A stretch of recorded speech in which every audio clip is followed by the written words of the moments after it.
All right, so I'm sure some of you have been waiting to see this video. We're gonna do it today. We finally got the day, finally got nice weather and time. We're gonna break this thing out again and put it to the test with its new Ultradyne muzzle brake on the 7mm PRC from CBA, the Cascade long range. Let's see how she operates. All right, well, we are finally down here again. We've had some hard times getting down here and getting this video done. I know some of you have been waiting for this video. If you've watched my previous videos on this Cascade, CBA Cascade 7mm PRC, told you on the last video that I was going to get this thing out and shoot it with this new Ultradyne muzzle brake in a 7mm. And we just haven't had time or nice weather, to be honest with you.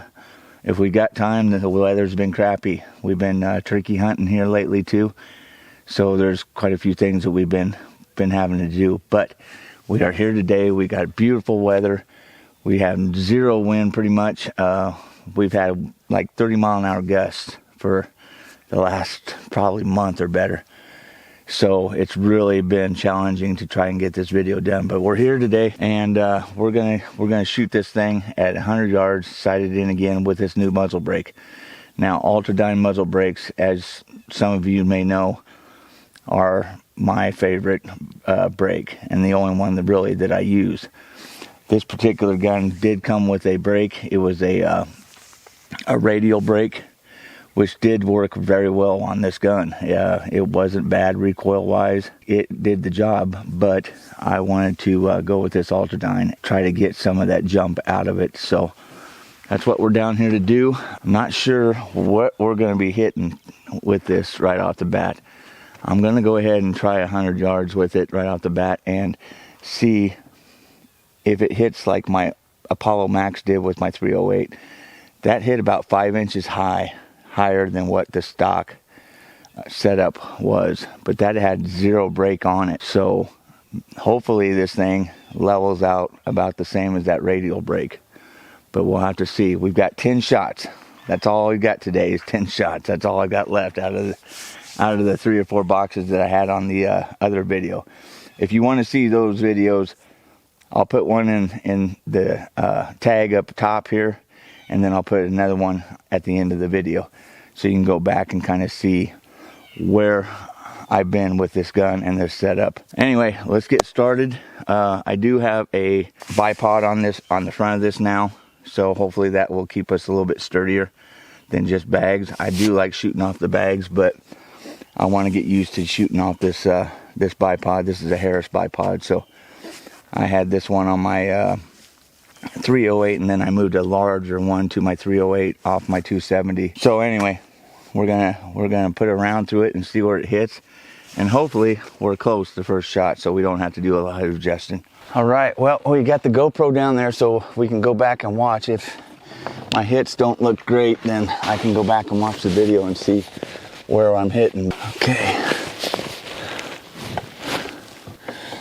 get my parallax here. There we go. Make sure everything's where I need it. I'm getting a lot of heat signatures down there.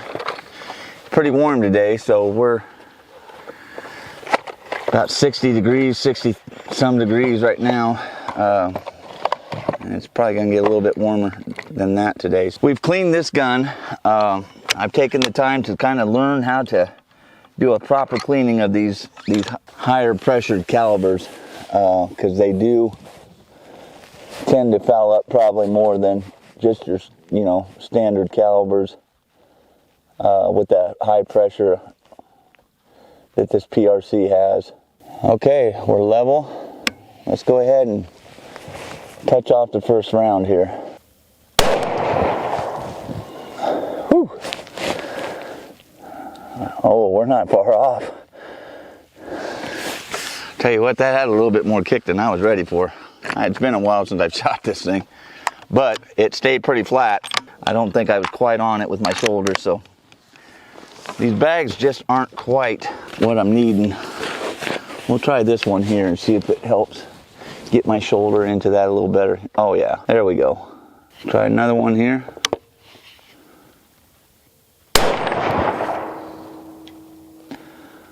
Okay, that one was below.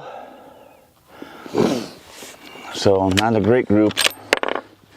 Now, one thing that I've noticed with this gun, with this higher pressure cartridge, it tends to like a heated barrel a little bit more. These barrels are going to heat up a lot quicker with this pressured cartridge. So you really got to keep in mind how warm your barrel's getting. Okay, so we're about, I'd say about 1 inch apart. One's below the bowl, one's right beside it. About 1/2 inch off the red. We'll shoot one more here.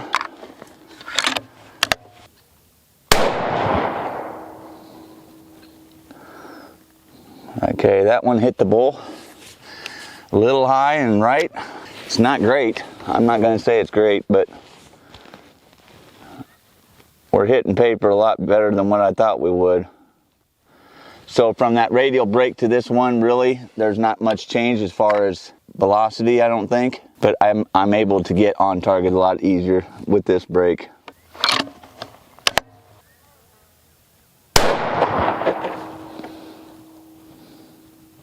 That one hit low. Blew my box right off the darn table. Not great, guys. We had some issues with this rail when I first got it, and I think we got that problem figured out, but it always makes me leery. Like I said, I cleaned this very thoroughly, and we could be having some issues because of that. The brake itself's doing what it's supposed to do. It's keeping that front down. Okay, so I really want to focus on this muzzle brake and see what kind of movement we're getting with it. That barrel's pretty cool now.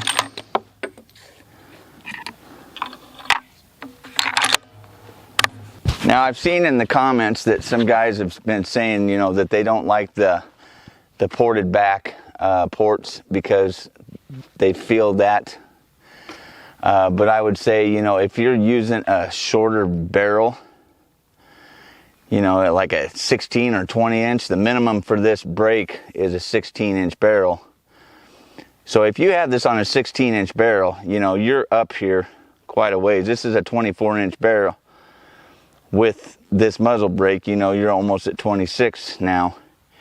But if you had this back, you're going to get a lot of that blowback. So these are basically really going to shine more on longer barreled bolt action rifles than say your AR-10s and 15s and things like that.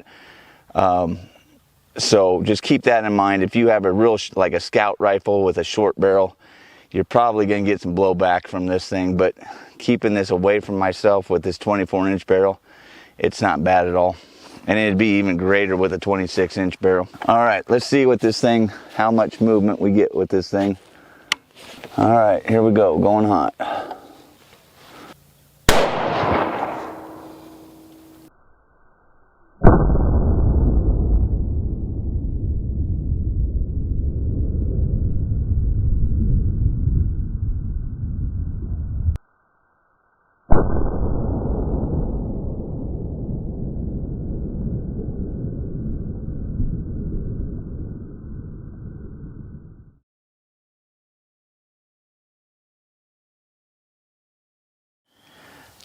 All right, guys, I'm not going to sit here and bullshit you or tell you something that I want you to hear because I want it to be true.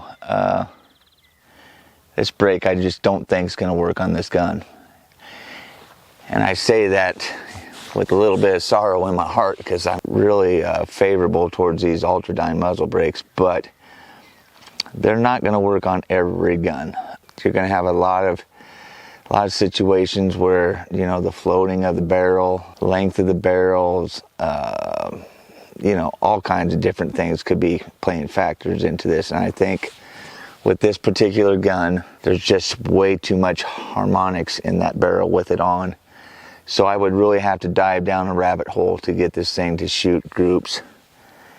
You know, whether it be bedding that stock, trying 4, 5, 6 different ammos in it, at $60 a box. You know, the cheapest way I could do it would be to put one of the limb saver, you know, barrel dampeners on it. But I think I'm just going to come to the conclusion that this particular gun likes that radial brake that's on it, that came with it. It was shooting dime groups at one point, and I just thought I could get it better, you know, and truth is I couldn't. It got worse, actually. You can see it in the video. The harmonics, that floating of the barrel after the shot, it's just doesn't like the brake. And like I said, it's nothing against Ultradyne. I love my Ultradyne Apollo Max that's on my 308. That thing is solid as a rock. But on certain guns, it just may not be what you're looking for. So, with that being said, we've got another video we're going to do here, but I wanted to tie up this one here first. It's the next day after I came down the first time with that brake on, and we've gone ahead and put back on the other brake, the factory brake on this gun. So anyway, I'm going to do another video here. Watch for that one right after this. It's going to be ammo comparison. I've got 3 different grain weight ammos that I'm going to try in this gun. See which one it likes the best. So stay tuned for that video. And as always, thanks for watching Public Eye Outdoors.